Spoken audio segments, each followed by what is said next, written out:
Saúde os irmãos com a paz do Senhor. Hoje eu quero dizer para vocês o que Deus colocou em meu coração. Antes de receber o convite para fazer esse devocional, Deus já tinha colocado em meu coração sobre o que eu iria falar, e foi confirmado no mesmo dia em que eu fui chamado. Deus falou fortemente em meu coração sobre a importância de orar e buscar a presença dele.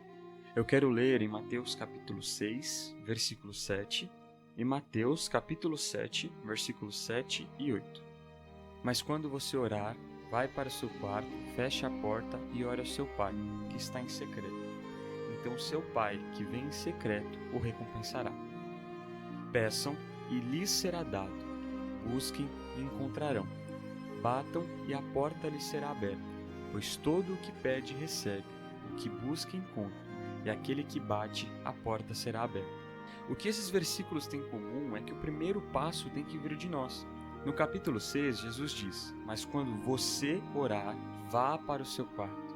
E no capítulo 7, Jesus continua dizendo: peçam, busquem e batam.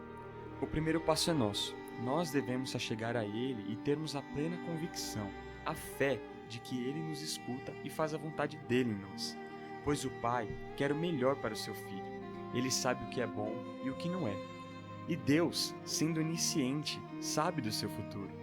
Muitas vezes queremos que o milagre seja imediatamente, mas Deus tem o tempo certo para agir e o nome dele ser glorificado. Daniel tinha todos os motivos para parar de orar, pois o decreto foi assinado pelo rei Dário dizendo que se alguém adorasse outros deuses que não fosse ele, deveria ser jogado na cova dos leões. Porém Daniel sabia que era melhor morrer por Deus do que morrer sem Deus. Por isso, ao saber do decreto, Daniel continuou orando e agradecendo. Daniel capítulo 6, versículo 10. Quando Daniel soube que o decreto tinha sido publicado, foi para sua casa, para o seu quarto, no andar de cima, onde as janelas davam para Jerusalém. E ali fez o que costumava fazer. 3 vezes por dia ele se ajoelhava e orava, agradecendo ao seu Deus. Irmãos, Deus poderia ter salvado Daniel antes dele ser jogado na cova. Porém, Deus já sabia que o seu nome seria glorificado e exaltado por toda a terra. Daniel capítulo 6, versículo 26 e 27. Se a vida estiver difícil, ore. Quando tudo estiver dizendo não, ore.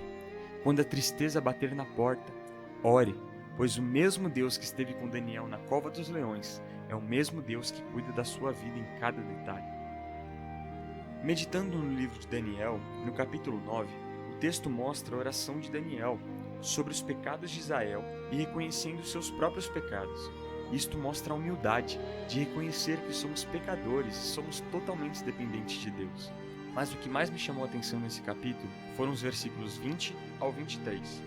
Enquanto eu estava falando e orando, confessando o meu pecado e o pecado de Israel, meu povo, e trazendo o meu pedido ao Senhor, o meu Deus, em favor do seu santo monte, enquanto eu ainda estava em oração, Gabriel, o homem que eu tinha visto na visão anterior, veio voando rapidamente para onde eu estava. A hora do sacrifício da tarde.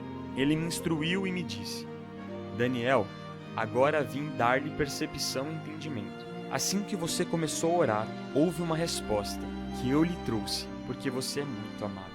Irmãos, é muito lindo quando nós vemos que o próprio Deus enviou o anjo para responder a oração pessoalmente e dizer que Daniel era muito amado. Isso me fez lembrar alguns casos na Bíblia. O primeiro foi quando Deus chamou Miriam e Arão e disse que com os profetas ele se revelava por meio de visões e enigmas, mas com Moisés ele falava face a face, pois Moisés era seu amigo. Também me lembrei de Davi, que era o homem segundo o coração de Deus. E por fim, me recordei quando Jesus chamou seus discípulos de amigos. O que Daniel, Moisés, Davi e os discípulos têm em comum? Todos tinham intimidade com Deus. Todos tinham comunhão com Deus ao ponto do próprio Deus dizer o quanto ama cada um. Que nós possamos buscar mais a Deus e estarmos mais íntimos com Ele, pois ainda temos a chance. Jesus está voltando. Buscai ao Senhor enquanto se pode achar. Igreja, os sinais estão se cumprindo.